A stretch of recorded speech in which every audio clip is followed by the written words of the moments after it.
बाबा मोहन राम जी का 70 साल का जीवन भक्तिभाव और साधना से परिपूर्ण था। उनका जीवन मुख्य रूप से धार्मिक और आध्यात्मिक गतिविधियों में व्यतीत हुआ। बाबा मोहन राम जी को भगवान का अवतार माना जाता है और उनके भक्त उनकी पूजा और भक्ति करते हैं। बाबा मोहन राम जी ने अपने जीवन में अनेक चमत्कार किए और लोगों की समस्याओं का समाधान किया। उनका जीवन साधारण नहीं था, वह हमेशा गरीबों, दुखियों और जरूरतमंदों की मदद के लिए तत्पर रहते थे।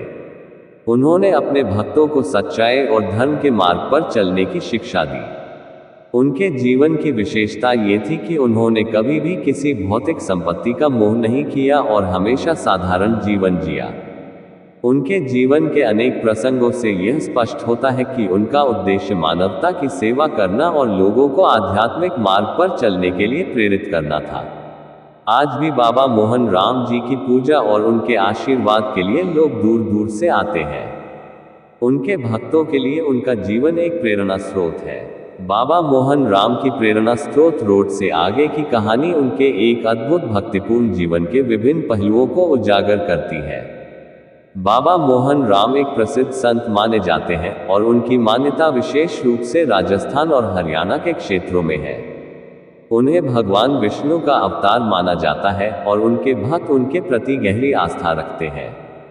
बाबा मोहन राम का मुख्य तीर्थ स्थल राजस्थान के अलवर जिले के तिजारा गांव के पास काले कामरिया धाम में स्थित है। प्रेरणा स्रोत रोड इस धाम की ओर जाने वाला मार्ग है, जिसे भक्तों द्वारा अत्यंत पवित्र माना जाता है। इस मार्ग के आगे की कहानी भक्तों की आस्था, तपस्या और बाबा मोहन राम की चमत्कारी शक्तियों से जुड़ी है। कहते हैं कि इस मार्ग से आगे बढ़ते हुए भक्तों को अनेक कठिनाइयों का सामना करना पड़ता है, लेकिन बाबा मोहन राम की कृपा से सभी बाधाएं दूर हो जाती हैं। जो लोग सच्चे मन से इस यात्रा को करते हैं, उन्हें बाबा के आशीर्वाद से मानसिक और शारीरिक शांति प्राप्त होती है। बाबा मोहन राम के धाम तक पहुंचने के लिए भक्त कई बार कठिन तपस्या और साधना करते हैं। कई लोग यहां आकर मनोकामना पूर्ति के लिए पूजा अर्चना करते हैं और बाबा के प्रति अपनी श्रद्धा व्यक्त करते हैं।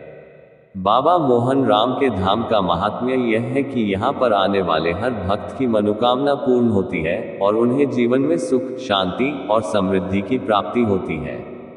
ये यात्रा न केवल धार्मिक आस्था का प्रतीक है, बल्कि आत्मिक उन्नति और शांति की दिशा में एक महत्वपूर्ण कदम भी मानी जाती है। आगे की कहानी में यह यात्रा एक ऐसे समय पर होती है जब व्यक्ति अपने जीवन में एक महत्वपूर्ण मोड़ पर होता है।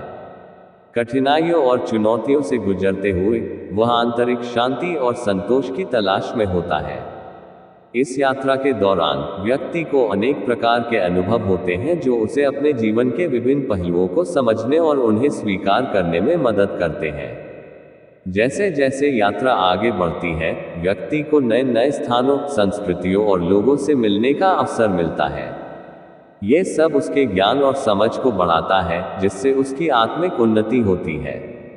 ये यात्रा व्यक्ति के भीतर एक गहरी जागरूकता और समझ का विकास करती है, जो उसे जीवन के प्रति एक नए दृष्टिकोण से देखने में मदद करती है। आखिरकार यह यात्रा केवल एक बाहरी यात्रा नहीं रह जाती, बल्कि एक आंतरिक यात्रा बन जाती है, जो व्यक्ति को आत्मचिंतन, आत्मस्वीकृति और आत्मिक शांति की दिशा में ले जाती है। इस प्रक्रिया में व्यक्ति अपने भीतर की ताकत को पहचानता है और जीवन के हर पहलू में शांति और संतुलन की खोज करता है।